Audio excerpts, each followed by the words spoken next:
Well.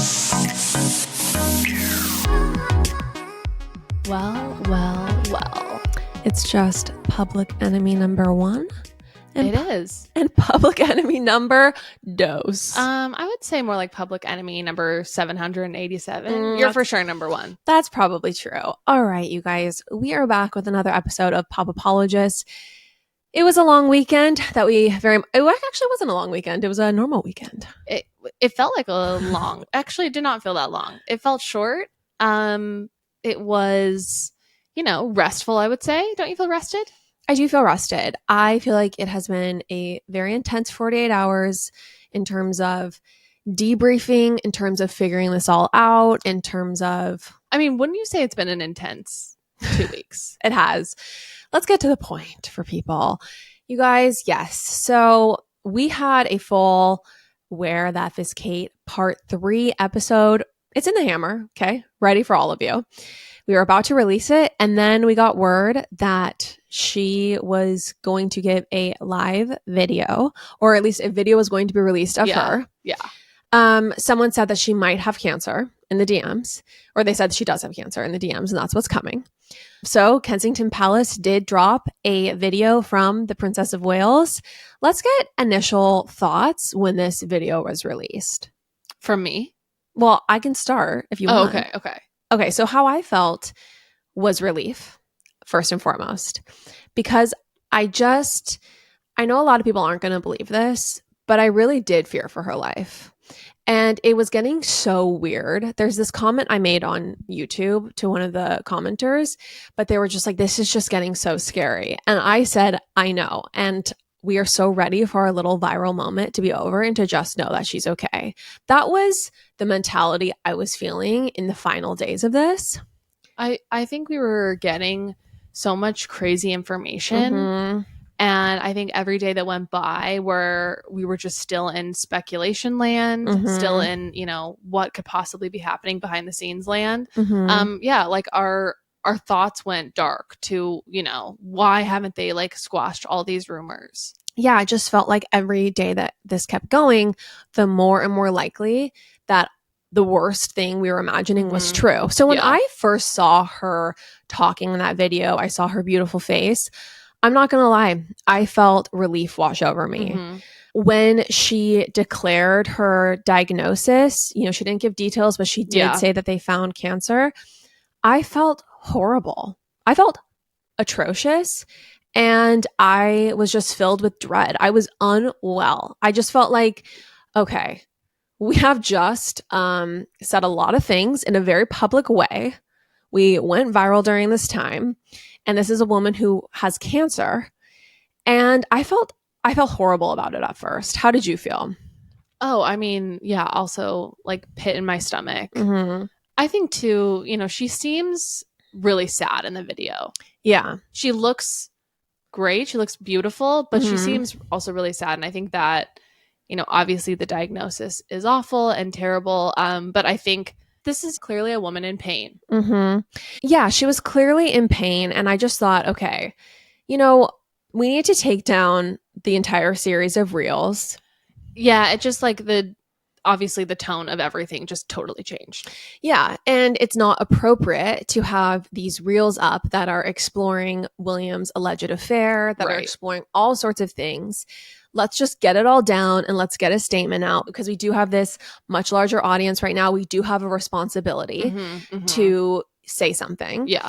So we got that out. And then I will say I just kept letting this news percolate. And I kept feeling weirder and weirder about it. And a lot of people were like, really, you believe that video? Like, you believe that's really her? And then on Twitter, people were saying that the ring disappears at 1 minute and 19 seconds. And so then is it is this AI? Is this really her? Here's what I'm going to say about that. I do believe it was her. I slowed down the video to 30 frames a second or something really, really long, so I could watch in slow motion. And I think what happened in that moment was her ring slips and it's just like a weird reflection of light, but I feel like you can still plainly see it. I do believe this is her. I know that's going to disappoint a lot of people, But I'm just going to be honest on this episode, and I'm going to say what I think, whether that disappoints people who are hoping for a very different response from us in all sorts of ways. But I'm just going to be very straightforward. I absolutely think that was her. However, I also think there's so much more going on right now that, guess what, did not get announced on that video. Yeah, I think some of the things that we brought up, now looking back, feel sort of awful that we brought them up. Mm-hmm. But that being said, they're not necessarily like negated by the video we saw on Friday. I know people are like, you were wrong. And we're like, wait, we just said an announcement was coming, that something was much worse than it seemed. And that's what happened. Mm-hmm. Something was much worse than it seemed. They weren't telling us the truth. By the way, they said her condition was non-cancerous. What I'll say, though, is that I do think at the time when they released that in January that they did not know it was cancer. I think that that's extremely convenient for them. But I'm sorry, this is the Princess of Wales. The biopsy can't take longer than a week. They knew months ago what was going on, and they shielded that from the public. And I'm sorry, she is a head of state. We deserve, or at least the people who pay for her life, they deserve to know the health status of their heads of state. They deserve to know that. And that information was kept from the public. Now, whether it was kept from the public because that was her preference or they wanted to tell their kids when the kids got out of school, I don't know. But at the end of the day, the institution was lying to the people. And there were still so many weird things. It's not the weird things, in my opinion, still stand as weird. Yes, it's not like the bruise on William's neck wasn't there. It's not like someone didn't die under mysterious circumstances. All of that is still true. I mean, I was like a little bit taking a minute before I talked to my source because I was just thinking, did I just get let off a total cliff in front of what felt like the world? I know there were a ton of people covering this, saying very similar stuff to us, including Stephen Colbert, including Andy Cohen. Mm-hmm. But I just felt like, you know, in my little world, I felt like I was at the forefront of it on some level. And so I just kept thinking, did my source just feed me a total line? And so I took a minute before I talked to my source. Yeah. But later that evening, I circled back and my source said, yeah, this is the mic drop moment. This is the moment where the crown prevails. This is very convenient for them. Now you look like a total asshole to keep talking about this. Anyone who talks about this now looks terrible. To continue down any conspiratorial or speculative road just makes you look like you are just like you have no soul. Like you have no soul and you are ready to just drive over a woman with cancer on your road to notoriety. By the way, a lot of people in the comments are like, how dare you say all these things about a woman with cancer? Oh, I'm so sorry. Actually, they said it was non-cancerous. I thought she was dead. I thought I was helping her, honestly. I truly, and you know, call it delusion, whatever. I thought Kate was like voiceless at this time. Yes. That she was like, you know, for whatever reason, could not speak out for herself. Mm-hmm. That she was like being held captive, maybe mentally, maybe whatever. You know, I don't know that she was necessarily shackled in like a basement, but was held captive in some way. And that we were like, I don't know, giving voice to like what was happening behind the scenes. I'm sorry if that sounds crazy or like I'm living in a Sherlock Holmes novel, but that's what I thought. I mean, this all went down in a different way with another global celebrity. And guess what? Everyone was correct with Britney Spears. Yeah. It's all happened. I was not even on the Britney Spears train because, again, I don't even like going down these conspiratorial roads. I truly don't relish them. And everyone was right about Britney. And she was so grateful for everyone giving her a voice. So personally, I really thought something was wrong with Kate. I still think it's weird, Chanler, that it took so long for that video to come out. I think it's weird. To me, what is still incredibly weird is the Mother's Day photo and then the Photoshop error Instagram story. Those two things still don't make a lot of sense to me. I don't know whose mistake it was, who had to clean up for the mistake, whether it was Kate trying to clean up for whatever mistake or not. Those things still don't add up to me. But, it is what it is. None of this would have happened without that Mother's Day photo. Right. None of it. If they had just held the line and said, I'm sorry, she is ill. She will be back after Easter. It was the fake photo, 2 fake photos, and then the farm shop video, whether Kensington Palace orchestrated that, whether it was created by, a media outlet just for money, who we don't know. But I can guarantee you one thing, in my personal opinion, I 100% do not believe that was her walking in that video, especially after just seeing that video of her. Right. Yeah. I mean, we've explained all of this before, but I still think it doesn't really add up that they had to doctor a photo for a Mother's Day post. They just didn't have to do a Mother's Day post. They could have posted a throwback, like I said before. So, I guess here we are. It's Monday. We are, we know what we know now. Mm-hmm. And I think that I am relieved that we have more answers. Things are still obviously unanswered, but that we have more information now. Mm-hmm. And I'm also, I'm ready to move on from this. Well, I'm not ready to move on from it just yet because I do have a lot more to say. Okay. But I personally, I'm sorry. They did not have to release that fake photo. They did not have to follow it up with another fake photo. They did not have to then blame it on a woman with cancer. Period. Right. Okay. Why did they do that? Why did they throw her under the bus? I mean, honestly, think about this.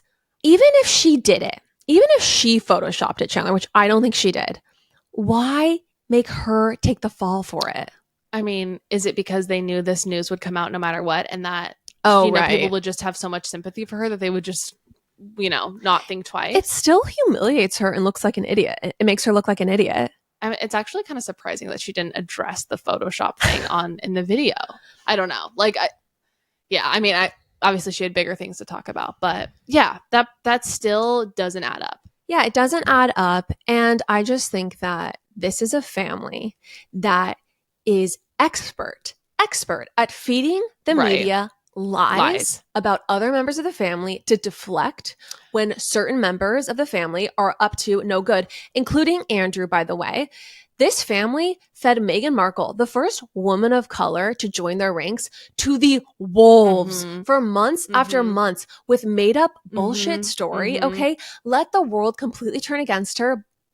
Okay, so many people will be against Meghan Markle listening to this. They will feel their blood pressure rising as I voice any defense of her. Yeah. But it's no accident that half the world or more hates Meghan. That's because there was a publicity campaign put on by KP and BP in conjunction to make everyone loathe her. And it worked so much that she literally had to escape the UK. And yes, Meghan Markle, she might be guilty of being a little self-important, a little cloying, a little annoying. But you know what she's not guilty of, Chanler? What? Being accused of rape by someone who was 17 at the time. She's not guilty of, hanging out on Pedophile Island. Do you know who that family protected? The guy who hung out with Jeffrey Epstein. Of course. So this family is capable of protecting the worst among us. I'm sorry. I'm over it. I'm not going to sit here and be completely kowtowed by this family. I think as well. I don't have reverence for the crown and the way that some people are kind of demanding us to have reverence. Maybe this is just the American in me who, my ancestors left in 1776 or whatever. But these people are capable of terrible things. Prince Andrew, case in point. Yes. And they're capable of hiding terrible, terrible things. And so I don't feel like, to speak ill of them is so irreverent or such a sacrilegious thing to do. I'm sorry, this isn't like the 1400s. No, that's peasant mentality. Yeah. Anyone who's like, you cannot talk ill of the monarchy, of the crown. How dare you? It's like, okay, sheeple, I'm sorry, but we're just not the same. Okay. You're barking up the wrong tree, and go to a fan account of Kate Middleton. I'll just say, I don't want to speak ill of Kate Middleton. I think potentially where there could be a misunderstanding is that we somehow want to make a mockery of Kate Middleton. We do not. We think she's the perfect royal. If anything, there are some fools, around her, William, And like those are people I feel comfortable poking at, not Kate. And obviously not Kate now with cancer, obviously. I think Kate Middleton is a wonderful person. Absolutely. I think we talked about this last night at family dinner.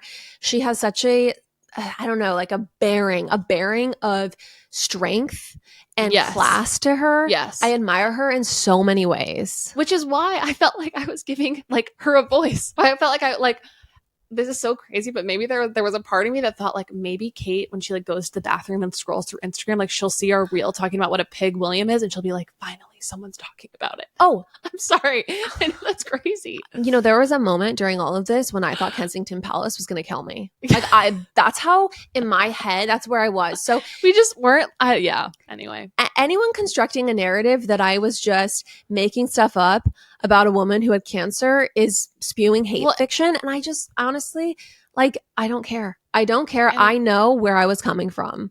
And we were getting people messaging us saying that we were like on the right track, that this was known information among, you know, elite circles in London. You literally had first of all, we had a blue check mark, a very big deal blue check mark in our inbox telling us this was absolutely all correct. Right. Okay. Somebody who hangs out in these circles. Someone who has absolutely been at parties with these people. Yes. Then you, Chanler, had a good friend who had this all corroborated. Okay. Someone through a completely different pipeline, someone my age. Yes. Who was familiar through like their professional life. And I'm sorry, but we're not liars. And all of this would hold up if, you know, people reviewed the things we were sent. And I stand behind it. And I just feel like also at the end of the day, if everything we said was incorrect, I'm sorry, it would just be absurd to her and hilarious. I don't think she watched any of our reels, but like when you got, I think we should read the hate email we got. Oh, from Tass or whatever? Yeah, let's get it. Okay. So you guys, this has been so crazy. We have had people not only sending us hate emails, but DMing our friends DMs filled with vitriol about our husbands or my husband, your partner. Yeah, soon to be husband. We'll see. So after this email. This is an email we got during this debacle. When we got it, we could not stop laughing. We sent it to our sister, who is featured in this email. And anyway. Yeah, she gets a shout out. Okay. Let me say that this email, I think, was written by a bot. So there's a lot of mistakes in like the syntax and everything. So bear with me as I read it. The subject line says, "Keep the good work." And it's by a man named Tass Kelvin. It starts off, "Hi, pathetic losers. Seems you want to die on this hill and we'll help you. Sort your pathetic marriage. You are a pathetic disgrace of a person. You have a man that is cheating on you, that is also on a gay app. Have a love child outside, insult you. Your family is demonic and pathetic. You have mental health problems. He hates you so much, and you are here worrying about something that is not your business as an American. They don't have sense. We are opening a TikTok account where we expose the secrets that Kagan have a love child, chests on you with gay men, mocks you and hates you, while Ben has never loved Chan, tells you he's at work and his with Courtney where he finds peace." Which is the funniest part. "We have receipt of everything. So if you want to be a hypocrite, we will help you." I mean, when we got this, we could not stop laughing. We've read it like 100 times now. So unfortunately, we don't have the same organic laughter as we did at first. But no, we could not stop laughing. It was so ridiculous. So, I mean, should I read the one that was sent to my friend? Oh yeah, read the one sent to your friend. It's so absurd. And this was all sent before, obviously, the announcement. Yeah, this was all like last week. What was crazy to me is I just think the royals push a certain button with the press, or I don't even know where these bots are coming from or who's like paying them or, you know, engineering them, but it just like pushes a button with people where like they literally feel like we're like talking bad about like Jesus Christ or something. I don't know. Yeah, it doesn't make any sense to me, but I have too much of red, white, and blue running through my veins to make it math. It's true. Okay, this is a message that was sent to my friend. Maybe you need to advise your friends Lauren and Chan that owns a fake podcast to look inwards and solve their marriages because Lauren and Chan are mocking someone and making up lies, whereas both their husband, Kagan and Ben, are cheating on them. Lauren's husband always mocks her. He meets gay men and has a child she does not know. I mean, he's really busy. He's meeting gay men. And I mean, he's sure giving us a lot of orders about our podcast if he's like too busy like fucking around. But oh yeah, seriously. Oh my gosh. Well, it was so crazy because Kagan, my husband, first of all, he is very familiar with AI, and he looked at the video and he was like, this is not AI. The ring is not what would be a problem. If it was AI, he said what would be a problem would be around her face. That's where you could tell. And people sent the Meghan Markle video. Did you see where it's like, look at how easy it is to look like Meghan Markle? I haven't seen that one. Okay. Chanler has been taking a break from social media, which is good for her mental health. Far away from my phone, everybody. I have not. And anyway, that video, I got, guys, it looks nothing like Meghan Markle to me. It looks like maybe some like a brunette fake or something. It's supposed to be a deep fake of Meghan Markle, but it just looks like an Instagram model with, brown hair. Yeah. Anyway, I got one that said that Kagan was having women abort babies and also that he was on gay apps. They're running with this. They were like, Ben never loved Chanler. He's also cheating on her. But Kagan's got a love child. He's on gay apps, but it's just like, I mean, is he having a love child with other gay men? Which is kind of sweet. That's kind of sweet that he's like, it's very progressive. It's very progressive. Yeah, but he's Kagan. And my whole point is like, if she saw this and it was fake and it was all untrue, you guys, this would be entertainment. Now, if it's not untrue, it's not untrue. Okay? Right? Mm-hmm. We're shedding light on something that's true. Now, is it the time to be shedding light now that she has said, I have cancer, back off? Absolutely not. It's not. So I just feel like, listen, we are not going to continue down a speculative road. Right. We will be continuing to follow this story. We do think more is to come. We don't think this is it. I think that this story will continue to unfold. We will be here to report on it. I think that we're just in a situation where we need to now simmer down. Obviously, we took down the reels. Yeah. And we're going to keep you guys all up to date with our thoughts while things develop, if news comes out. But there's not going to be a part 39. Yeah. I'm not going to be continuing to speculate on all the rumors. I think we believe her. We would like to give her the peace. She doesn't care about us. She doesn't know we exist, obviously. But I think that it's not a story that feels good to speculate about anymore. No, exactly. I mean, Kensington Palace's strategy worked, right? Like, continuing to harp on about this makes you feel like a terrible person. Final thing before we move on, Chanler, do you think it's weird that he was not with her in the video? Yes, I do. I think it's very weird. I mean, I think her mentioning him was very pointed. Mm-hmm. I think she had to mention him. She had to. Mm-hmm. I think it is weird that he wasn't with her. I just think about if he had been in that video and they had been holding hands and both looking at the camera, it just would have been such a more united front.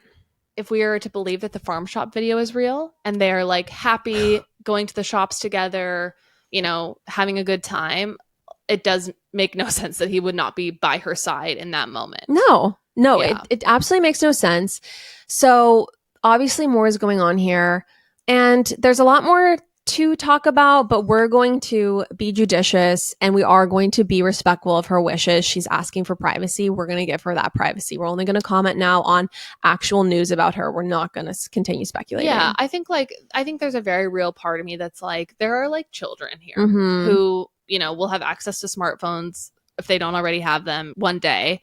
And yeah, it no longer feels right to join the internet conversation about this anymore. I think though, honestly, beyond Kate Middleton, anything going on with her marriage, whatever, there's such a bigger conversation here to be had. Because as people that are governed by governments and institutions, we have to rely on the top to tell us the truth. And the erosion of public trust in institutions, it cripples our ability to work together. Because when we stop all believing the same thing and following the same rules together, civilization unravels. I don't really know what this phrase means, but like the fabric of society, like it's ripped. I don't know. Yeah. It tears. That's why people were so up in arms during COVID when we were getting all these mixed messages. At first, they told us masks don't work. No one needs to wear them. Then they tell us masks do work. Everyone needs to wear them. Well, immediately that switch made a lot of people distrust what they were going to say after that. And that caused a lot of people to stop working together. I think, when it was like, isolate for this many days, no, this many. what felt like crucial information and correct information was changing all the time. Yeah, and it would be so much better to say we actually don't know right this second, Yeah. but we need as many masks as possible for people in the front lines. So instead of just saying they don't work, just tell us that.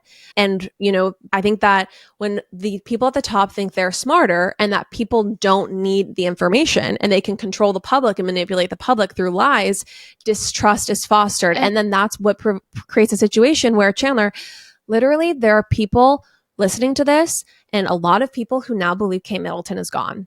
They think she's gone. They think that video is a deep fake. They think people at the top, these are ISOL adjacent people. Yeah.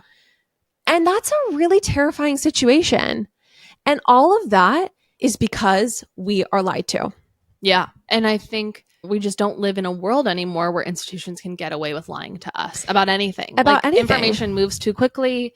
Period, full stop. Mm-hmm. Yeah. And I think that, we're an entertainment podcast. We have clips just for fun. And when something is pulled from one of our clips and then it's splashed across the front page of 50 news outlets as fact, and we are the source. Reported as fact. A source says, I'm sorry. I think that nobody reached out to us. Nobody, we didn't get one single news outlet saying, hey, you have talked about this. Where did it come from? Right. So then we also have a situation where not only can we not trust institutions, but then people feel like they can't trust anything in the media. And then all of a sudden we're in a position where, yes, let's say another pandemic happens and it is much worse and we need people to take a vaccination. Well, guess what? A lot of people never will. Yeah. And it all stems from lies told to the public. I thought this Monday was going to be easy. I thought it was going to, we were going to ease into the week. We've had quite the weekend. But, Lauren, you're giving the people the, hard-hitting information that we need. It's just, in my opinion, people are sick of being lied to. And I guess that I'm not going to get on this podcast and because we have some angry people in the comments lie and tell them what I think they want to hear. I'm going to tell the truth, even if it makes people dislike me. I'm built to be disliked. I couldn't care less. This podcast is our platform at the end of the day. And I think that a lot of people had their, spidey senses up about what was happening. And so things did not add up for them. And so we were all just kind of fumbling around, trying to understand, going off of the information that we were receiving from people we trusted, that we still trust. I think everyone was trying to figure this out together. And obviously it led to a lot of speculation that was then taken as fact by news outlets. And, we never claimed to be the BBC. The BBC. Exactly. That's it. Pop apologists, we do not have the same journalistic standards as, I don't know what outlet is really, really good these days. Who could even say? Right. Well, and I think to what you were saying earlier, we're going to continue being a pop culture podcast. Yes. Entirely. We're not journalists. We're pop culture girlies who, want to talk about what is interesting to us. We have souls. We're not going to continue to speculate about Kate Middleton, but we're just going to continue talking about what people are talking about. Exactly. Period. And that's okay. Before we get off the real series, because I do think I want to move off of this. I'm sure you do too. I think we need to address one thing that, we didn't really realize, or at least I didn't realize, and I shared with you last night. Oh, yes. We were moving fast, people. We were moving fast. So we were feeling a lot of things on Friday. Yeah. So we released a statement on Instagram. I'm on my way home, or no, I was actually on the way out. I went out that night, and I realized that we hadn't put the statement out on TikTok. I'd had Chrissy delete the TikToks. Chrissy's our amazing team member. She handles so much for us. And anyway, I had her delete the series from TikTok, but I forgot about the statement. So I'm rushing. I post the statement to TikTok later that night. Okay. So then, a day goes by and I'm like, oh, I should see what people are saying on TikTok. And somehow the statement went up and I had inadvertently added music to it. Okay. You guys are gonna die. So this is so insane. So apparently when I posted this, it suggested music that my thumb accidentally hit. I swear on my life, I had no idea I did this. So with this statement came this music.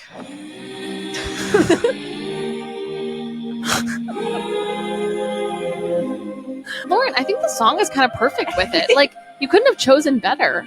The song is Overcome by Scott, Skott.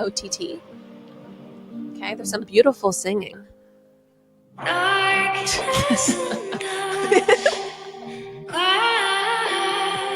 Did anyone comment on the song?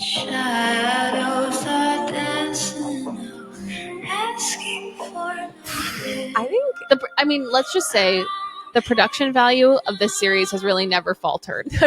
never. I think someone was like, beautiful music. We were dying last night when I shared that with you. Everyone was cracking up. Anyway, but it's no laughing matter. It's no laughing matter. We're moving on. The intense dramatic song is kind of funny, but it is no laughing matter. It is no laughing matter. You know what I also am very curious about? Why they're throwing Megan under the bus right now. I know, I saw that she couldn't tell them because she couldn't trust them. Yeah, I just think it's very interesting that, Megan and Harry immediately release a statement of condolences, and Kensington Palace has to immediately fire back that they didn't know when they found out on TV, and that they didn't know because they couldn't be trusted. Yes. It's like, even in this moment, Megan needs to be shit on, essentially. Yeah. I think that's such a bad look. Just like, let's just all like hold hands together for at least like a couple of days before we, make other family members look bad. Isn't this such a time to realize what actually matters in life? Yeah. I don't know that directive came from Kate, but I still just feel like not a great look for anyone involved. Then brings me back to Megan releasing her brand during all this. Okay, I want to talk about that. Let's talk about that next on Wednesday's episode. Okay. I want to have a little bit more fully formed thoughts on that. So we're going to talk about American Riviera Orchard on Wednesday. Okay, everyone stay tuned. One other story I need to talk with you about, Jan, is very related to this. Okay. Because this is the Boeing whistleblower. Yes. Do you know about this? I do. It's chilling. It's chilling. And again, this is where we need to be told the truth, and we need to be able to trust institutions to not have conflicts of interest when it comes to public health and safety. I think it's worth noting, Lauren, I don't know if you remember this, but we have like a step aunt, kind of. We have a step aunt, and I'll leave it at that, who I believe at one point worked for Boeing. Do you remember this at all? Yes. And I just remember like the sense of reverence that came with like her job, because it was like very top secret what she was working on. And it was like, a very good job, a very intense job. And I just remember her talking about the job and all of us just being like, wow, it's like such important work. Like, anyway, a lot of trust in Boeing growing up. Yeah. And I think that you would hope you could have that kind of trust in it, because look, I want the people who are making my airplanes to tell the truth. Yeah. And I also want, Chanler, them to be first and foremost interested in public safety and not in the bottom line for shareholders. Yeah. And when information is kept from the public, it's just so scary, you guys. So there have been a bunch of incidents. I'm just going to get into it. There have been a bunch of incidents of Boeing planes, specifically, I believe the MAX 9, having problems. This was the plane that was... The one that like is no longer flying. No, it is flying still. Basically, the computer system tells it it's going down or it's going up and then it goes down or whatever. It was the one that was grounded initially, and then it was approved to go back. Yes. Okay, so there have been all these issues with Boeing planes.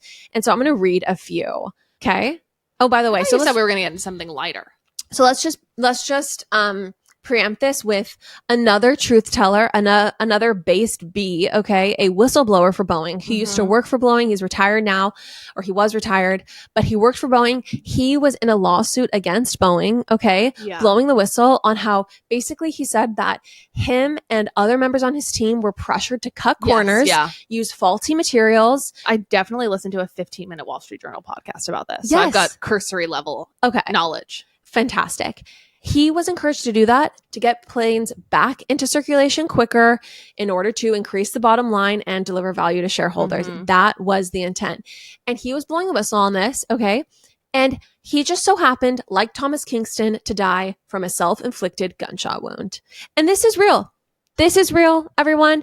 Let me just read some of the things that have gone wrong recently with Boeing planes. This is absolutely chilling, by the way. I will not be flying United, which uses a ton of these planes. I will not be flying Alaska until this is figured out. But on January 5th, a Boeing 737 had a panel rip off midair. So it was basically like an entire door. I remember this. Okay. And because they weren't at cruising altitude and because no one was seated there and everyone had seatbelts on, they were fine. Everything was fine. It's Well, basically a miracle that they were fine. Wasn't the shirt ripped off the guy who was... I don't know. Something like that. Phones flew, everything flew, but I'm pretty sure his like shirt was ripped off of him. It's an absolute miracle no one died. Mm-hmm. So that happened. Okay. Then on January 13th, about a week and 1 day later, a Boeing 737 cockpit window cracked during flight. Okay, you think you want the pilot's windows to start cracking? No, sir. No. A Boeing 747 on January 19th, 5 days later, a cargo plane, it caught fire and burned. Okay. The next day, a Boeing plane in Atlanta lost a wheel during takeoff. I heard a lot of this was all happening at the Houston airport. It was like all these United flights going out of Houston were having all this crazy stuff happen. There's 15 incidents that I can see here. On February 6th, a Boeing 737 MAX 8 experienced stuck rudder pedals during landing, which is also very bad. I listened to this podcast, and what they said is that just wait. Basically, the next emergency that they have, they're just going to pin it on a pilot. Do you want to be? Oh, I'm frowning because it's like horrific. Yeah, it's horrific. They're going to just pin it on a pilot, blame a pilot. They're going to hang some poor pilot out to dry. How about if you're a pilot right now? You work for United, you fly these planes every day, and you just have to go to work to feed your family. Okay? You can't just say, I'm not going to fly United right now. I'm not going to fly on a Boeing. You have to go into work. Okay. How terrified would you be if you're flying these planes?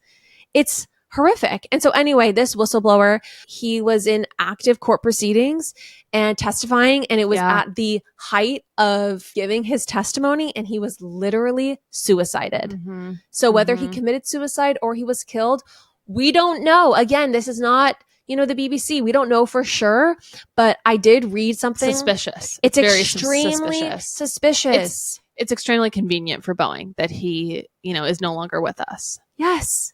Extremely, extremely. Okay, so this is according to a site called futurism.com, but it said earlier this month, former Boeing worker John Barnett was found dead by officials in Charleston, South Carolina. The result of what officials said was a self-inflicted gunshot wound. His body was recovered in a car parked in a hotel lot amid his testimony against his former employer. Barnett's mysterious death couldn't have happened at a worse time for his former employer, with Boeing continuously making headlines for its repeated malfunctioning planes. So, okay, this is going to be chilling. According to abcnews4.com, I mean, I guess what has any credibility these days, but take it for what it's worth. This is a quote from him. If anything happens, it's not suicide. Oh my gosh. Boeing whistleblower's prediction before his death. I know he did not commit suicide, said Jennifer, a friend of Barnett's. There's no way. I know John because his mom and my mom are best friends. Over the years, get-togethers, birthdays, celebrations, whatnot, we've all got together and talked. He wasn't concerned about safety because I asked him, Jennifer said. I said, aren't you scared? And he said, no, I ain't scared. But if anything happens to me, it's not suicide. Oh my gosh. It's chilling. And when people try to tell the truth, even against large institutions, it's a brave thing. I'm not trying to put myself in the bucket of the Boeing whistleblower, but you know what? He was blowing the whistle on an entity that human lives are in the hands of every single day. Yeah. Yeah. It's terrifying. It's very weird. And I hope this is being investigated. I hope so too. But I think that they said is no suspicious circumstances around his death. Yeah, just like really neat how that all worked out. Yeah. Okay, so final thing, let's end on a little bit of lighter fare. Woof. The usual tone of our episodes are happy and light and fun. They are. Some weeks are going to be light and some weeks are going to be very heavy. Very heavy. And this is, this episode is very heavy. I think we have a lighter topic though to get to. Something. Yeah, I'm excited to talk about these people who are not in mortal danger as far as I'm aware. Exactly. So we're going to be getting to Vanderpump Rules, The Valley. We're going to be chatting Meghan Markle's new brand, lighter fare on Wednesday. We're also going to get into some beef that is going on with a independent journalist and writer, Chanler, on Instagram, an esteemed, critical thinker of our time, of our day. Yeah. We'll get into that on our subscriber episode and on Patreon. But to finish out, we do have some big news, okay? Between you and I? No. Oh. Ariana has moved out of the house. Yes. That she shared with Tom Sandoval. I'm so happy. I'm so happy. I feel like she was in there for way too long. Way too long. So does this mean that she won or does this mean that he won? So I don't think anything's settled there. Got it. So that remains to be seen. I do think that she's staying in that house. She was staying in that house to be vindictive, in my opinion, in a certain way. She kind of wanted to make his life miserable. She didn't want to let him basically just keep on living. I think she wanted his life to be seriously disrupted by, Correct. For his sins. And I am so with Ariana on this. I have a vindictive side to me. I think any girl who's enjoyed the song of Carrie Underwood before he cheats also has... It's the most valid vindictiveness I've ever seen. No, absolutely. But I also think at some point you have to prioritize your own healing above the urge to get spite, to do things out of spite. True. Very, very evolved of you, Lauren. Yes. So I'm happy for her. I think that this is totally the way forward. And anyway, I think it'll be interesting to see what's going on VPR, because guess what? I'm not caught up at all. I got caught up this weekend. It's pretty good, so I've heard. Many thoughts. Good is one way to put it. I just think these people, continuing to watch these people on my TV screen feels like my brain cells are melting, but I cannot stop. And I even caught the first episode of The Valley. Yeah, and I unfortunately, it's like too bad to look away. Well, you know what? It's certainly a better train wreck than the one we've been on. Correct. So I'm ready to get back to Lala and Jax, and excited to see everything that unfolds there. And yeah. And there we have it. There we have the it. episode. Final note. Yeah. Kensington Palace PR are the losers here and the people who failed. Yeah. And also, can we just say, new people who are here listening to our podcast because you found us through this, people who have been very supportive of us in the comments. We just feel really grateful. Obviously, we see the comments that you're writing. Yeah. We see it. We see them. They're very bolstering. It really just meant a lot to us. The world. And I think new people who have found us, who honestly understood our intentions with the whole series and who are here to stay, like, we're so happy to have you. We're so excited. We're so excited. We'll be back on Wednesday. And then I think we're going to try to release 2 subscriber episodes this week, because we missed one last week with everything going on. So stay tuned for that.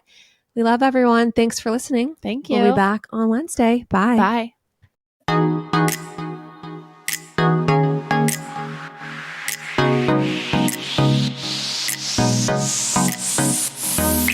That's all for now, folks. Don't forget, give us a 5-star review, hit us up on Instagram at Popapologists, and we will see you next week, live every Wednesday.